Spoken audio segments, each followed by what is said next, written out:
Techno এবার বাজেটেই launch করে দিল টেকনো পোভা 6 প্রো। এই ফোনটির ব্যাক সাইডটি দেখতে কিন্তু এক কথায় দুর্দান্ত, কারণ এই ফোনটির ব্যাক সাইডে বাজেটে দেওয়া হয়েছে ফিলিকার লাইট, যা দেখতে কিন্তু বেশ ভালো লাগছে।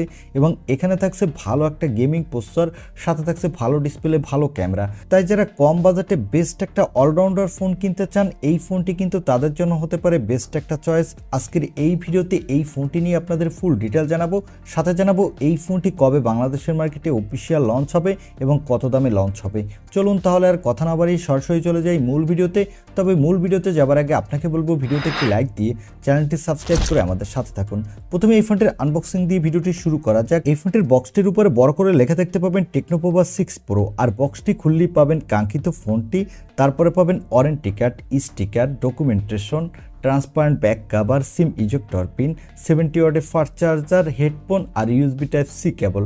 এই হলো ফোনের বক্স কন্টেন্ট। এবারে কথা বলবো এই ফোনটির লুক ও ডিজাইন নিয়ে। এই ফোনটির ব্যাক প্যানেলটি ফুল ফ্ল্যাট এবং এই ফোনটির ব্যাক প্যানেলে কিছুটা ট্রান্সপারেন্ট ডিজাইন দেওয়া হয়েছে, যার ফলে ফোনটা দেখতে কিন্তু বেশ ভালো লাগছে।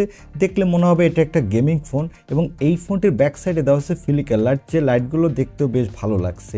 আর এর ক্যামেরা মডিউলটা কিছুটা উঁচু, এখানে দেওয়া হয়েছে ট্রিপল ক্যামেরা সেটআপ। আর এই ফোনটির বডি ফ্রেমটি হলো প্লাস্টিকের। এই ফোনটির নিচের দিকে পাবেন 3.5 millimetre headphone jack, microphone, USB type C port আর স্পিকার। উপরের সাইডে পাবেন মাইক্রোফোন, স্পিকার আর আয়ার ব্লাস্টার। ডান সাইডে পাবেন পাওয়ার বাটন এবং ভলিউম আপ ডাউন বাটন।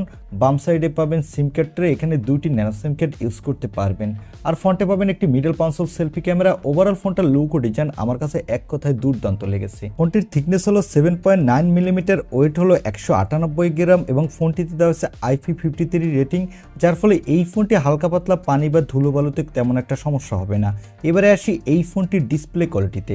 এই ফোনটির ডিসপ্লেটির সাইজ হলো 6.78 ইঞ্চি মাপের একটি full HD plus AMOLED display, সাথে থাকছে 120 হার্টজের রিফ্রেশ রেট। এই ডিসপ্লেটির পিপিআই ডেন্সিটি হলো 393 এবং পিক ব্রাইটনেস হলো 1300 নিটস। এই ডিসপ্লেটি দিয়ে আপনি দুর্দান্ত গেমিং এক্সপিরিয়েন্স পাবেন, কারণ এখানে 120 হার্টজের রিফ্রেশ রেট থাকার ফলে যারা গেমার আছেন তারা গেমিংয়ের সময় বাটার স্মুথ এক্সপিরিয়েন্স পাবেন। আর যারা মোবাইলে প্রচুর ভিডিও দেখতে ভালোবাসেন তারা অ্যামোলেড ডিসপ্লে হওয়ার কারণে দুর্দান্ত ভিডিও উপভোগ করতে পারবেন। এবারে আসি এই ফোনটির ক্যামেরাতে। আগেই বলেছি এই ফোনটির ব্যাক সাইডে দেওয়া হচ্ছে ট্রিপল ক্যামেরা সেটআপ, যার প্রাইমারি লেন্সটি হলো 108 মেগাপিক্সেলের, সাথে পাবেন 2 মেগাপিক্সেলের ডেপথ সেন্সর আর 0.08 মেগাপিক্সেলের একটি অক্সিলারি লেন্স। এই ফোনটির ব্যাক ক্যামেরা দিয়ে আপনি ফুল এইচডি ভিডিও রেকর্ড করতে পারবেন এবং এই বাজেটের মধ্যে আপনি মোটামুটি ভালোই ফটোগ্রাফি তুলতে পারবেন। তবে এই ফোনটির ব্যাক ক্যামেরা যদি ওআইএস এর সাপোর্ট থাকতো, সাথে 8 মেগাপিক্সেলের একটি আল্ট্রা ওয়াইড লেন্স থাকতো, তাহলে এই ফোনটির ব্যাক ক্যামেরা কোয়ালিটি আরো অনেকটা বেটার হতো। চলুন এবার এই ফোনটির কিছু ফটো স্যাম্পল দেখে আসি, তাহলে আপনাদের বুঝতে সুবিধা হবে এই ফোনটির ক্যামেরা কোয়ালিটি কেমন।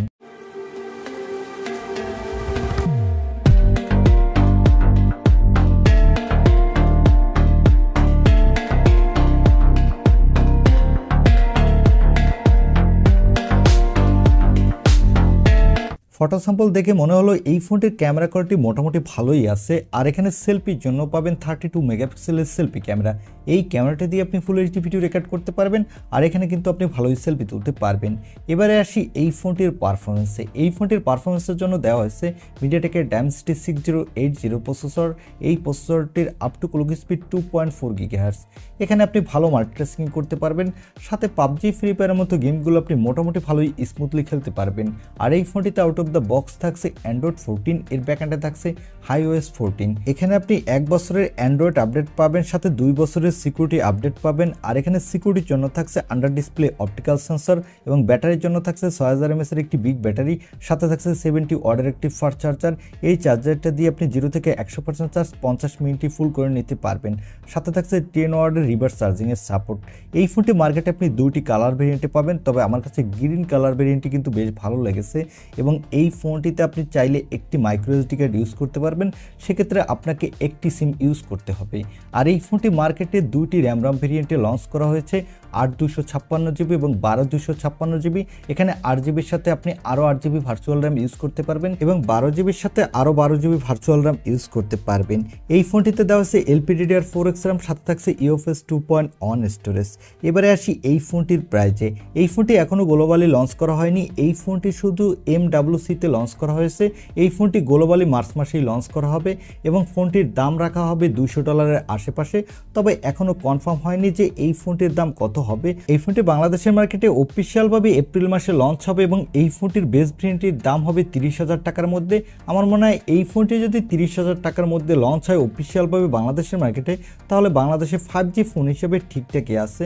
এখানে আপনি মোটামুটি ভালো গেমিং করতে পারবেন, সাথে ভালো ডিসপ্লেও পাচ্ছেন। তবে এই ফোনটির কিছু ভালো দিকের পাশাপাশি এর কিছু উইক পয়েন্টও আছে। এই ফোনটির ব্যাক ক্যামেরা কোয়ালিটি তেমন একটা ভালো না, বলতে পারেন মোটামুটি বা অ্যাভারেজ মানের, এবং এই ফোনটির ইউআইও তেমন একটা ভালো না।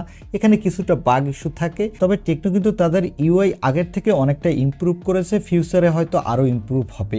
এই ছিল টেকনো পোভা 6 প্রো এই ফোনটির রিভিউ। এখন এই ফোনটি এই দামে আপনার কাছে কেমন লেগেছে, বা এই ফোনটি কি 30,000 টাকা দামে আপনি কিনতে চান কিনা তা কমেন্টে জানাতে পারেন। আর ভিডিওটি ভালো লাগলে অবশ্যই একটি লাইক দিয়ে চ্যানেলটি সাবস্ক্রাইব করে আমাদের সাথে থাকুন। দেখা হবে নেক্সট ভিডিওতে। আজকের মতো আল্লাহ হাফেজ।